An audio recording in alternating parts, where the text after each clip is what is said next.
সন্ধ্যাবেলা রেডি হয়ে চলে গেছিলাম দশহরার মেলা দেখতে। এখানে আমার সঙ্গে গেছিল আমার দিদির বর, ছেলে, মেয়ে এবং আমি।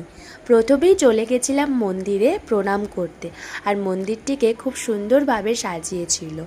আর এখানে দেখো আমার দিদির মেয়ে কি সুন্দরভাবে প্রণাম করলো। প্রণাম সেরে আমরা চলে গেলাম মেলা দেখতে। সব রকমই মেলা প্রায় বসেছিল। তারপর এখানে আমার দিদির মেয়ের জন্য খেলনা দেখা হচ্ছিল। তারপর চলে গেছিলাম আমরা ফুচকা খেতে। তারপর এখানে আমার দিদির ছেলে জাম্পিংয়ে চাপবে, তাই সেখানে ও চাপছিল। আর এখানে চারিদিকে এত সুন্দর মেলা বসেছে। তারপর আমরা আমাদের রাতের ডিনার সেরে নিলাম মেলা থেকেই, এবং তারপর চলে গেছিলাম একটা কাঠের দোকানে। এখান থেকে আমার দিদির মেয়ের জন্য একটা রুটি বেলনি নিয়েছিল। তারপর সেখান থেকে চলে গেছিলাম চুড়ির দোকানে। প্রচুর রকমের চুড়ি এখানে ছিল। সেখান থেকে আমরা আমাদের পুচকির জন্য একটা হেয়ার ব্যান্ড আর কিছু চুড়ি কিনে